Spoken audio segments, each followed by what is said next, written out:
Coaches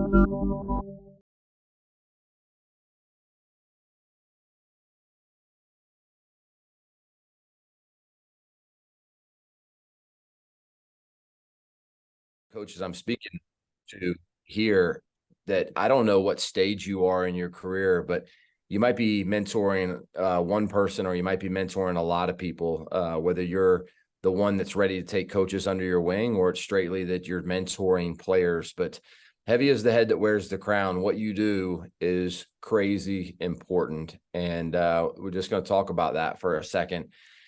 A couple things that I think are really important is just the clarity of that we are in the people and the relationship business. And I really feel like so many times coaches, we didn't get that training. Most of you got a degree. I've got a few degrees, and I don't know how many of them were super practical to actually leading people and reaching people and changing hearts. And so we've had to kind of learn on the fly. And that's where I think mentorship is so great. And hopefully we're all on track to be transformational coaches. And I think so many times with transformational coaches, we think that's soft. But if you were to come into our practices, it's highly demanding, but never demeaning.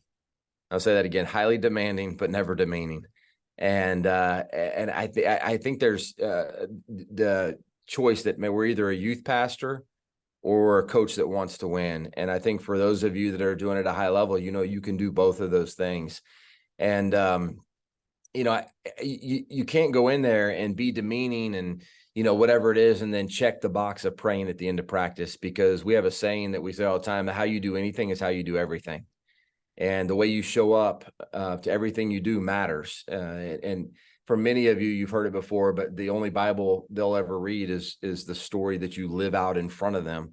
And so that's how important what you do is. And I know how many coaches have impacted my life. And our challenge as Christian coaches is to be an island of excellence in a sea of mediocrity, where people strive to get by and to do things in an average way, and players are okay and kids are okay doing things average. Like, we're trying to teach them to be an island of excellence in a sea of mediocrity. And here's what I say about that. It sounds really daunting: an island of excellence in a sea of mediocrity. But the reality of it is, it's not that hard. It's not that hard. If you care more than most coaches, you're going to be excellent. And so we're going to talk a little bit about that care. And so I'm going to give you a couple of steps and things that I think are important lessons that I've learned, that maybe they hit you and maybe they apply to you. The first one I want to talk about is just a clear identity, because it's really hard to move forward without a clear identity. Now, this is where I think a lot of coaches make a mistake. I say this all the time: self-awareness is a superpower. And I can't tell you how many coaches I come across that don't have self-awareness. They're unaware of how their message is received by players. They give the message: I'm the coach, there you go. But what really matters is how they receive it. And if we lack self-awareness, then we start thinking about what we want to do and what we want to present and what we want to bring versus what is actually needed. And so, there's 4 places that a pastor shared with me one time that I thought was really good, where oftentimes as coaches, we look for our identity, but honestly, it's where anybody looks for identity. And he says it's the 4 B's. And this might, be a little bit heavy, but if you just pause and think about this for a second, all of us probably lean one of these directions, that we're looking for our identity in one of these 4 B's: the bedroom, the boardroom, the billfold, or the ball field. For whatever that could be, the mats for somebody, the basketball gym for me. But I'll say those again: the bedroom, the boardroom, the billfold, or the ball field. And we find our identity in one of those places. And honestly, a lot of times it directly leads to how we lead our life. And I think it's important to be highly self-aware on what is driving you. Can you get beyond these 4 things? Or is there one thing of those 4 B's that eats at you, that you're looking to? Boardroom is equal to power. The billfold is equal to money. You get the point in all those, but where do you find your value? Because where you source your coaching from is going to be a lot to do with where you source your value from and your identity. And so I think it's hard to move forward and to lead others to learn, to know, to love Christ until you've done deep work on yourself. And oftentimes we can neglect ourselves as coaches because we just think about we've got to win, or we got to do this, or we got to take care of these jobs. But I would encourage all of you to get a clear identity. And it requires work on yourself, constant work on yourself. I mean, for one example for me is I want to make a huge impact in my players' lives, and I want them to know how loved they are. Where are my pitfalls in that? Well, listen, I'm a high D. I'm a driver. I can easily walk into practice like I did early in my career and not worry about anything else but what has to get done for us to be a better team.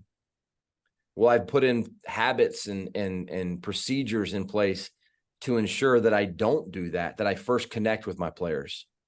I first let them know how valued they are.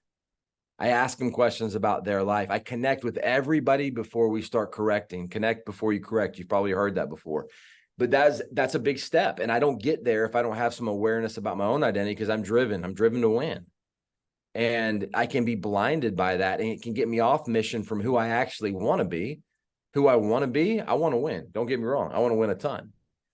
But who I really want to be is a transformational coach that helps my players to understand, to receive, and to love the Lord in a different way and live their life in a different way. And so I have personality traits that can get in the way of that.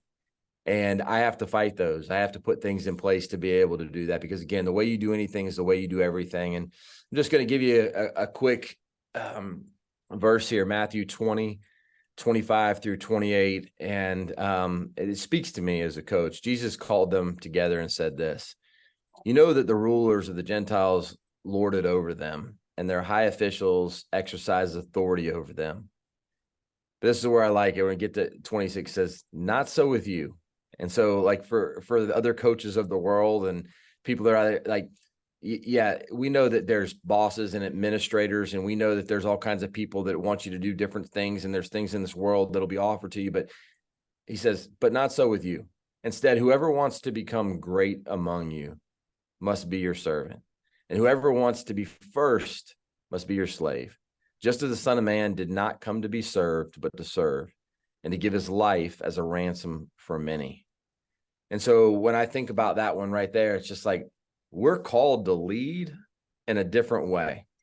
We're called to lead different than anybody else in this profession, in your profession, in your field. He asked us to be different. And honestly, that goes sometimes against our male culture. We operate from a place of pride, and sometimes we operate in those 4 B's. The second thing is, after you got a clear identity, clear priorities. And the first thing that I think about in this is healthy relationships, family, mentors, accountability partners, whatever, because what's within you is going to come out of you. And the unhealthiness in you is going to spill on to those that you lead. And so you've got to be able to take care of the things that matter at home, in your relationships. I love this quote. It says, "In every marriage a week old, there are grounds for divorce.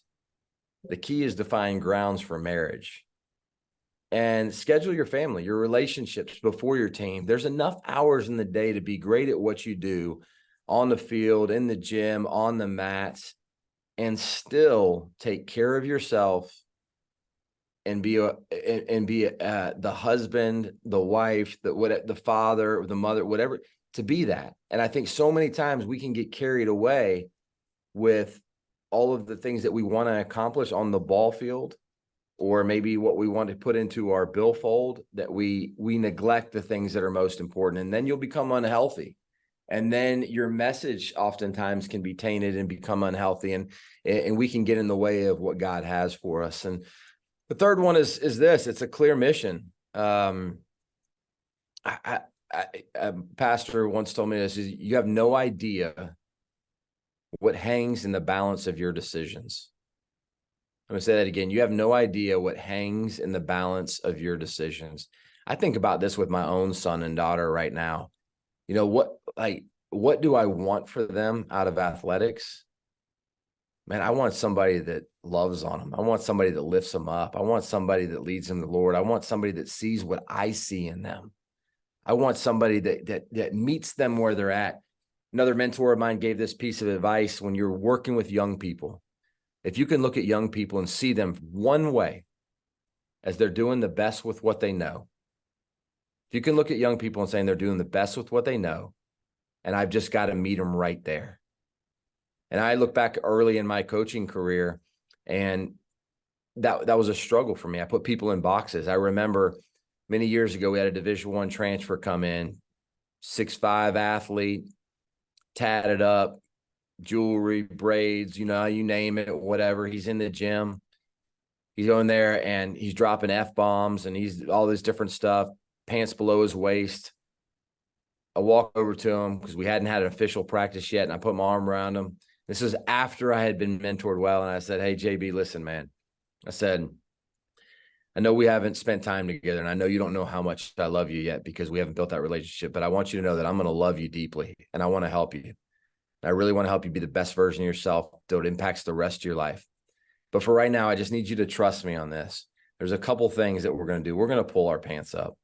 And we're going to do that because my wife and my daughter and a whole bunch of other people are going to walk through this gym, and it's just a respectful thing to do. And we're going to watch our language because there's kids, there's young people that are walking through here, and there's just a better way to use that. And I'm going to give you some more practical and better ways to use that. But for now, could you trust me with that?" He said, "Coach, sure, I got you." And for 4 years, I never reminded him again to pull up his pants or stop dropping F-bombs in the gym. Now, I think back to the previous coach that I was, and I would have gone in there and I would have been pissed. "Hey, that's not what we do. That's not how we run our program." It's not what because I would have put him into a box as a bad kid. I would have put him into a box of that's just, he's this or he's that. But I saw him just for he's doing the best with what he knows. That's where he grows up. That's the language he uses on a regular basis. That's who he's around. That's what he thinks is okay. I'm just going to go meet him where he's at, just like Jesus did.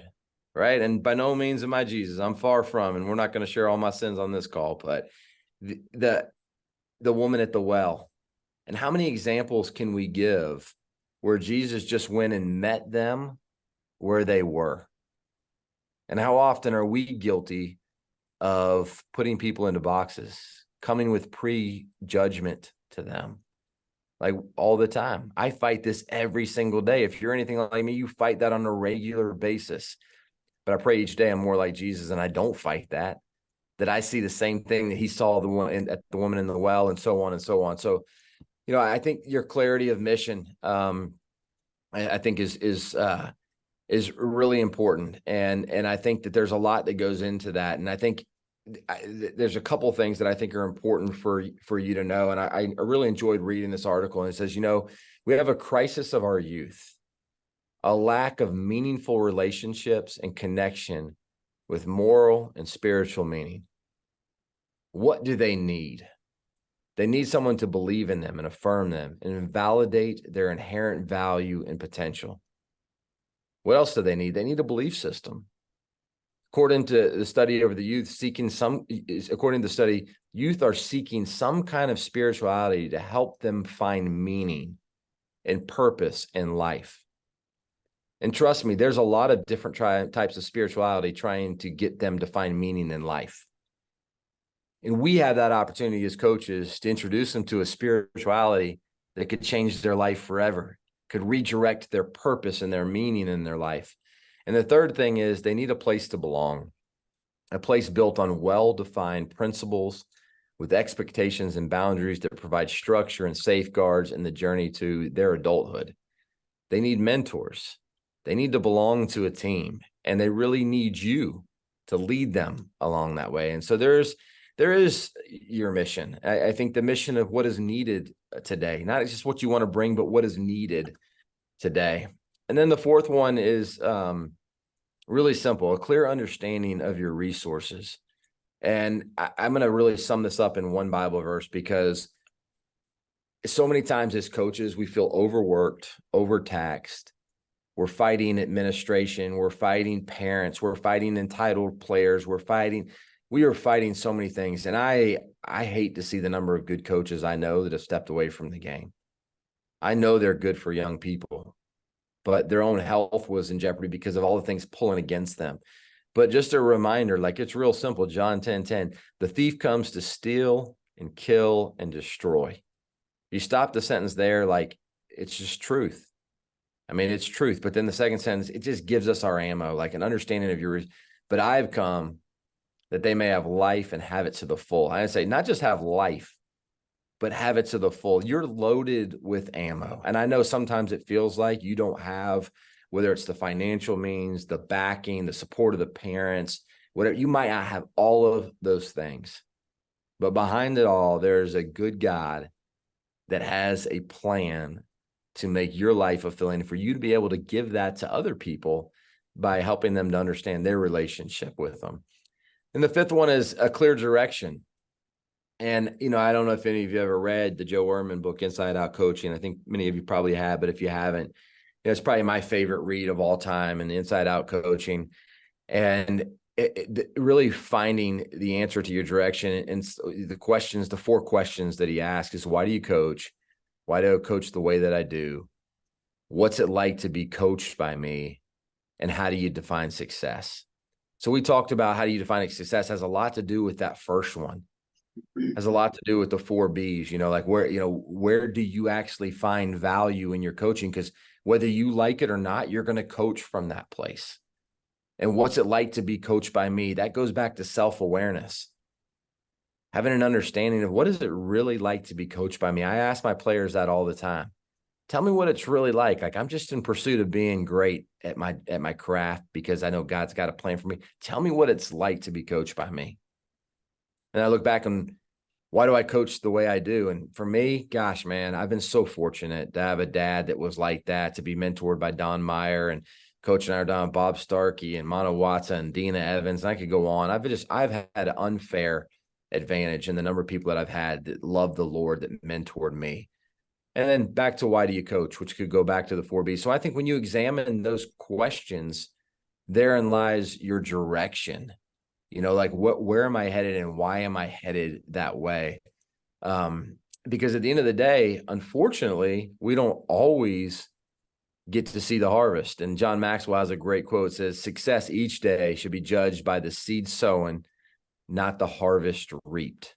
And how true is that for us as coaches? You know what I mean? Like, how many days do we think we try and we try and we try?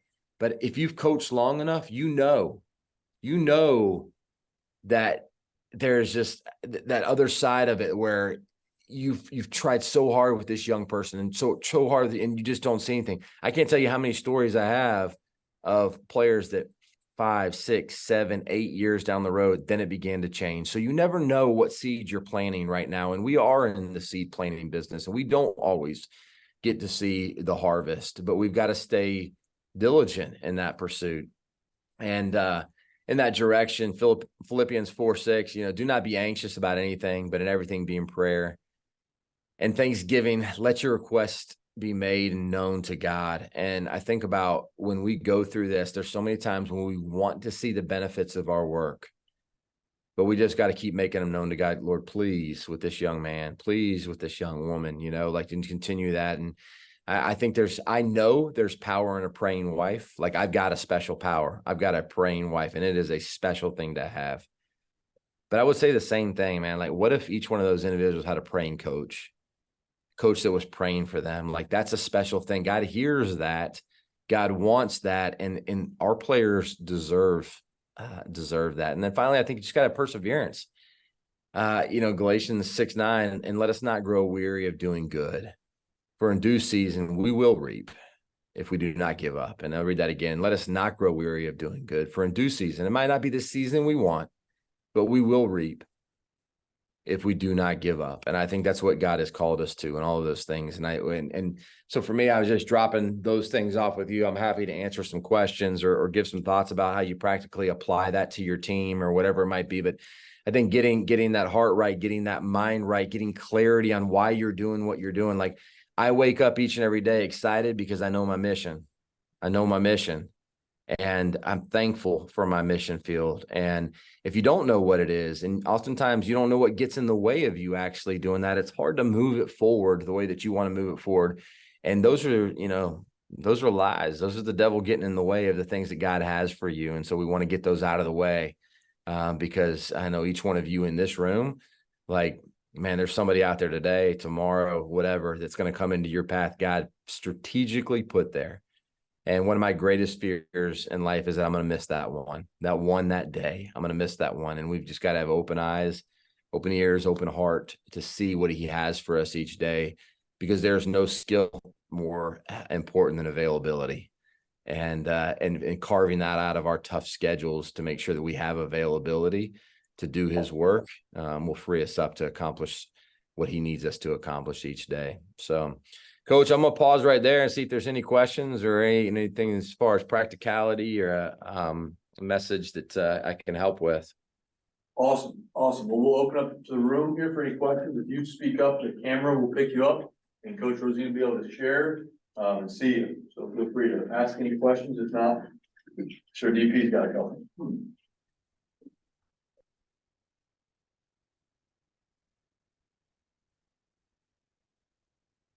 I can kick us off. Coach, you mentioned your busy schedule.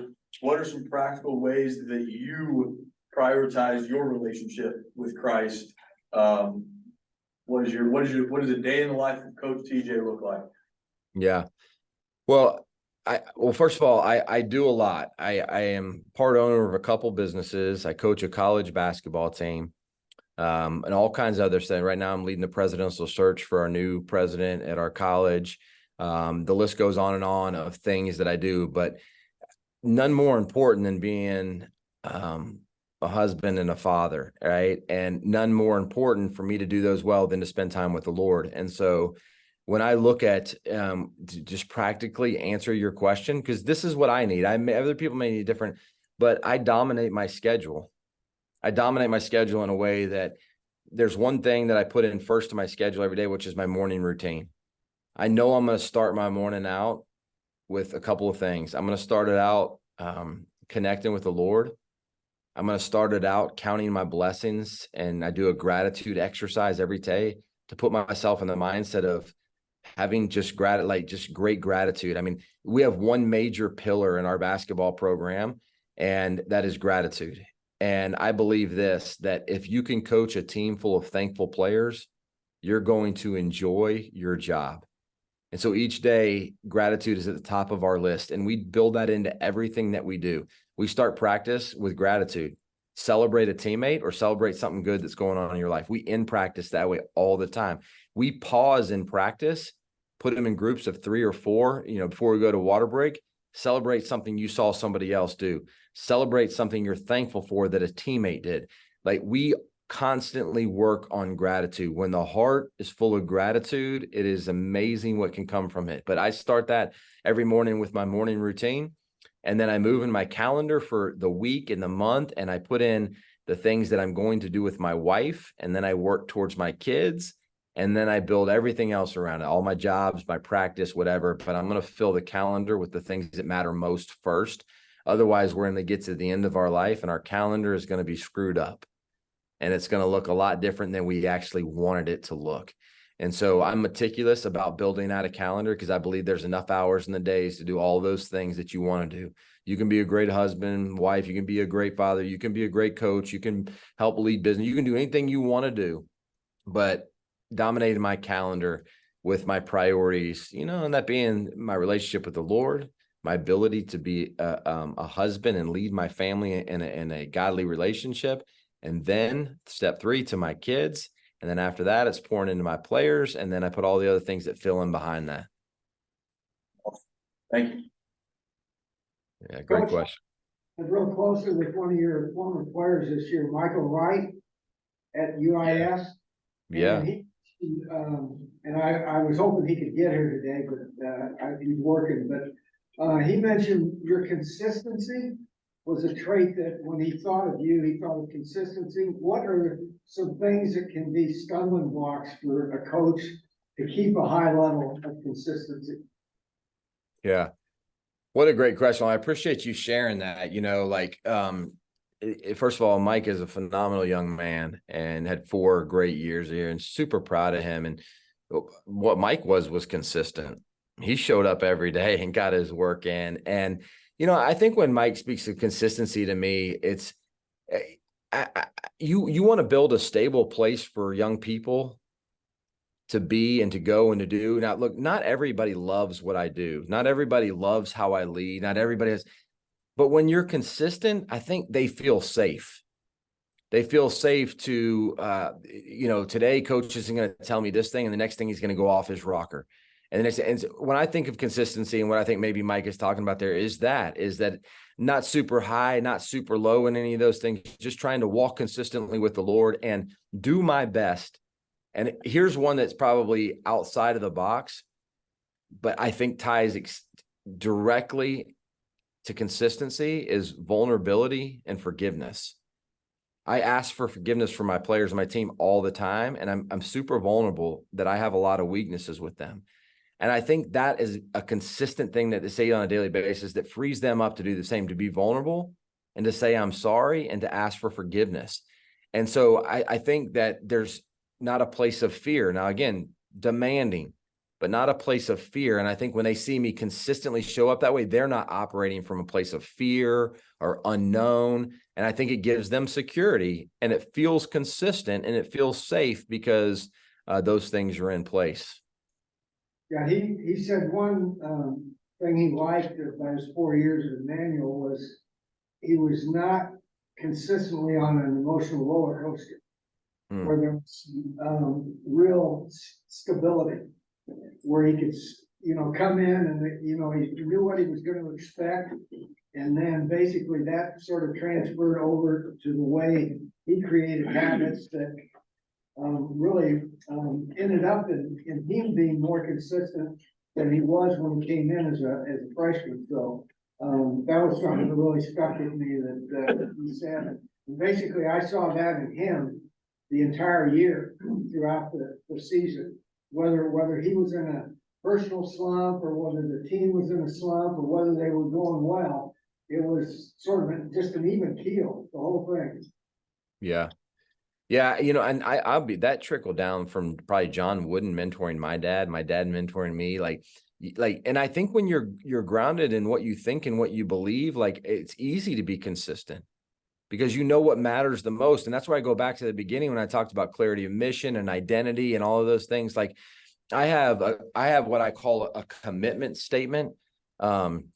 I'm actually see if I can pull that up and read it to you real fast, but I have a commitment statement that is who I want to be every single day and how I want to show up to my team. And I'll read it to you. You can count on me to develop, engage, and empower men of great influence.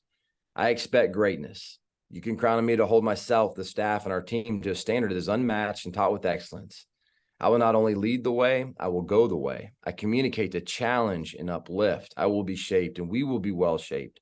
I will deposit all of my basketball energy into our team. Bad teammates, whining, pouting, parents, administrators will be forbidden from taking any of the joy that I get from coaching. I value everyone more as a person than I do as a player. I will lead us with an unwavering pursuit of being school changers, game changers, and world changers. This team will not be about me. I will add value consistently to all endeavors and people that I encounter. And so I shared that, and I recently shared that in a secular setting. And so I tried to make it into a way where they could just learn to build some principles and some good things. So I changed it a little bit to fit with their hair, and that's the one I have up on my computer. But I'm not great at all those things, but that's who I strive to be every day. And I have a commitment statement that I share with my team and say, hey, listen, this is the coach that I want to be, how I want to show up every day. And feel free to call me out anytime I don't show up like this. I know I'm going to fail, but feel free to call. And I think that leans to that consistency because I might not be that person every day, but this is who I'm striving to be every day. And I have accountability to try and be that person every day. You mentioned the term joy. What are the biggest joy robbers? Well, yeah, there's a lot of joy robbers in sports right now, right? I mean, I could turn that to you guys. Like if I said, hey, name me 100 things that take your joy and I give you 60 seconds, you probably blow 100 out of the water. Like there's a lot of things that take the joy. I help provide leadership to a company called PGC. It's called Pointer College. And we do about 16,000 kids a summer in summer camps. And when we get done, we leave them with one thing. We try and be transformational in their life. We leave them with one thing. You are the protector of your joy. People will constantly try and steal that from you. And I don't know which ways it'll come at you this year, because it probably came at you some ways last year, and they might be totally different this year. It might come from administration. It might come from parents. It might come from a bad apple. It might come from coaches you coach against. But there are going to be things. I mean, like just go back to the verse, right? The enemy is coming to do what? He's not even hiding that. Steal, kill, and destroy. Like those are the things that they're meant to take your joy. Why do they want to take your joy? So that you cannot have kingdom impact. Those are why those things go into place. And that's why we've got to be the protector of that. That's why we got to put things in place to be able to protect that. We've got to go ahead and declare it. You cannot have my joy. That's why I put it on my commitments. You can't have it. I don't care what comes out. You can't have it. And so, I mean, the list could go on forever and ever. And we've all experienced so many things that have tried to steal our joy of coaching. But at the end of the day, we've got to protect that. I think the one I hear most from coaches right now is parents. I mean, that's the one that I hear the most of. I hear that there's, an entitlement is one that I hear a lot that steals their joy. I hear those on the regular, probably more than any other two from coaches. Yeah, actually, the one that I hear the most from the college coaches I work with is the word entitlement. Because he said it's oftentimes you have to re-recruit the kid after he gets to campus because he thinks he's got all these preconceptions of what's going to happen, because you've been recruiting him for 2 or 3 years, and hey, we want you here, you're important, and then he gets there and reality sets in. So I think that entitlement is important, and I think what you mentioned about the joy, we actually have to give permission for somebody to rob us of our joy, and that's where we've got to stay strong. Yeah. Thanks. Yeah. I got a quick story on that right now. We had the leading scorer in the country, an All-American. He's a really good player, and he's coming back for his 5th year. And he showed me every text of every Power 5 school that sent him, which they're not supposed to be doing. But he showed me every text. He showed me the NIL money out there, which I told him, go take it. I mean, you're talking $400,000. Go take it. And he's coming back anyway. And I attribute that not just to me, like I just attribute that to our team culture. Like there's those guys that, and look, players, sometimes there is a better situation for them. Sometimes there is a reason to go to another place. I tell my staff all the time, we are not going to re-recruit anybody. If we loved them right during the year and that wasn't enough, then they need to go. It's okay. And we don't always, we don't have a lot of people that do, but it's okay. Like if we didn't give them enough love, if we didn't live it out, it's okay. It's a learning for us. And so I've forbidden that from taking any of my joy. If he or any of our other players would have gone, okay, maybe the Lord has something else for him, but I'm not going to let that take my joy because it does steal joy right now. I mean, kids are jumping ship every day. I mean, the average number of transfers is almost half your team right now, which does steal a little bit of our joy if we don't protect against it. Thanks. Awesome. Yeah. Coach, you got time for 1 or 2 more questions? Yeah, sure. Coach, you talked about your culture. It sounds like you have a great 3-dimensional culture at your program. How in building that culture with your staff, you talked a lot about being a transformational coach with your athletes. How do you develop your coaches throughout the season to also on their transformational journey? Because that's, you're one guy, you're steering the ship, but it only takes one transactional interaction with an athlete to, can really damage an athlete. Yeah, that is a great question. First of all, let me say, I do think we have a phenomenal culture, but let me also define culture for you. I think a good culture is like a healthy family. I think I got a healthy family at home, but do we fight? Yeah. Do we have problems? Yeah. Do we, I think the expectation, like a good culture is no problems, is actually not true. I think the ability to take your problems and use them as lessons and springboards forward is what a good culture looks like. If a culture doesn't have problems, I don't think it exists. I don't even think it's a real thing. Like you're going to have those problems. So I just want to be clear about that. We have our problems just like anybody else.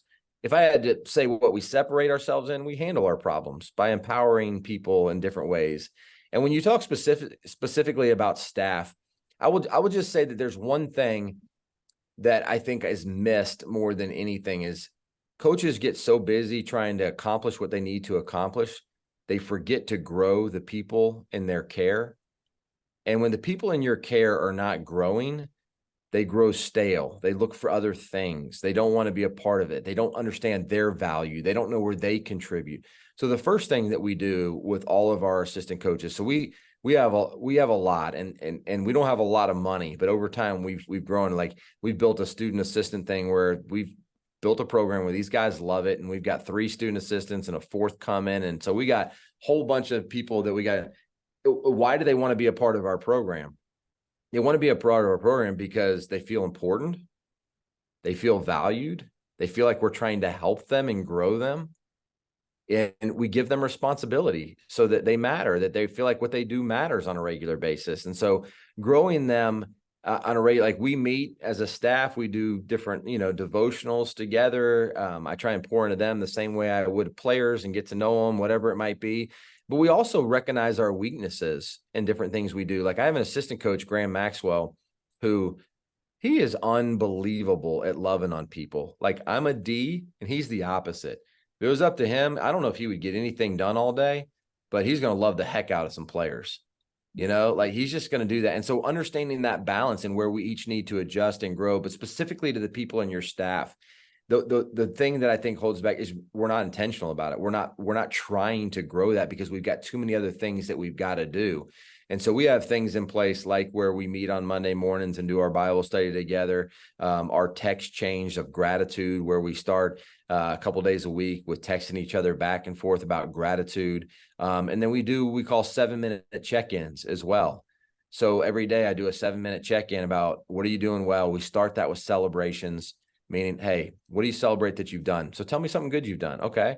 And then I'll celebrate that. I saw you do this. So we started with gratitude and appreciation to begin, but I would just check in with everybody on our staff 7 minutes. And it doesn't sound like a lot, but it's an opportunity to know what their struggles are, what they need help with, what they're doing well, to know that they're appreciated. And if you got 5 guys, that's 35 minutes a day that you're checking in and you're making sure that they're growing, see if they need your help in anything, and let them know that they're appreciated for what they do.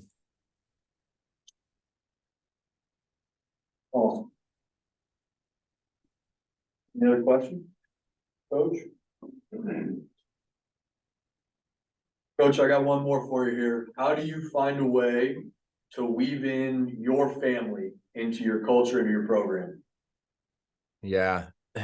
That's a great question because we all face different challenges. I used to live a quarter mile from the gym and it was really easy. They just did everything with us and we homeschooled our kids and it was like, man, this is perfect. Right. And now I've got some in high school. I got a 5-year-old. We live a little bit farther away, like all of those different things.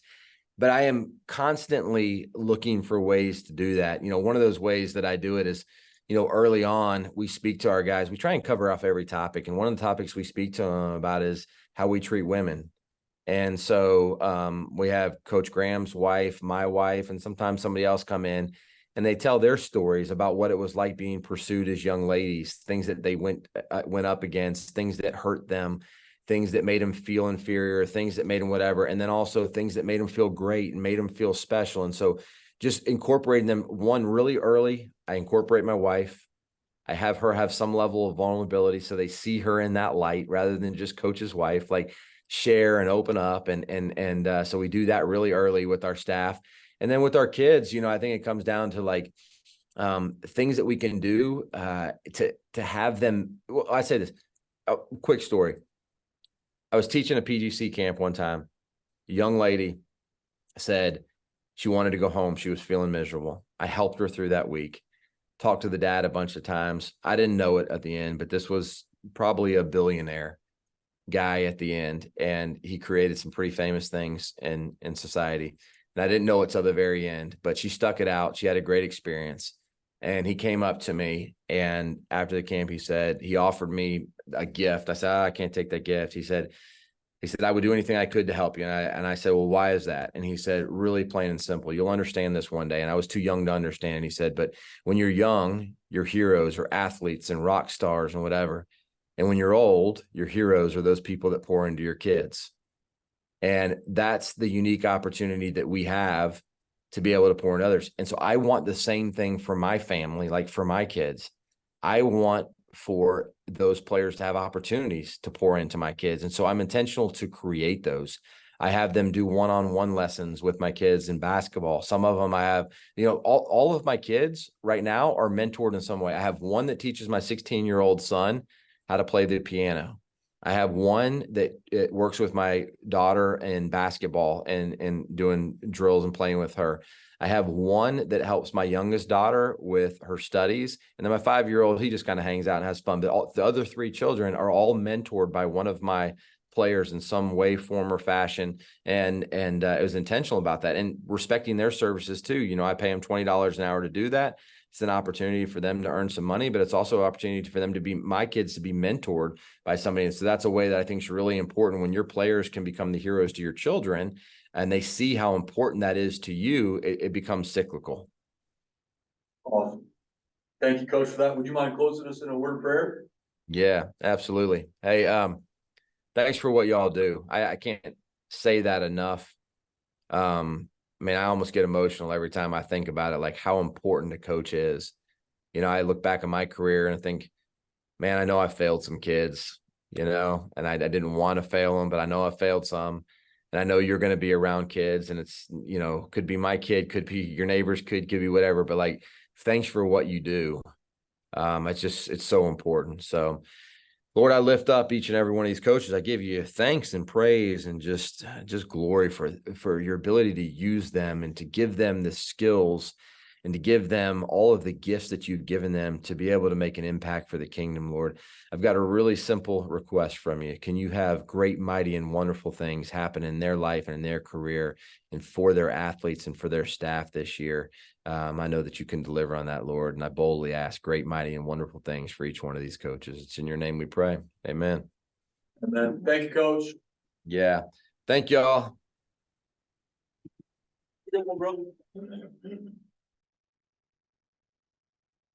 All right, guys, there's still some food in the back.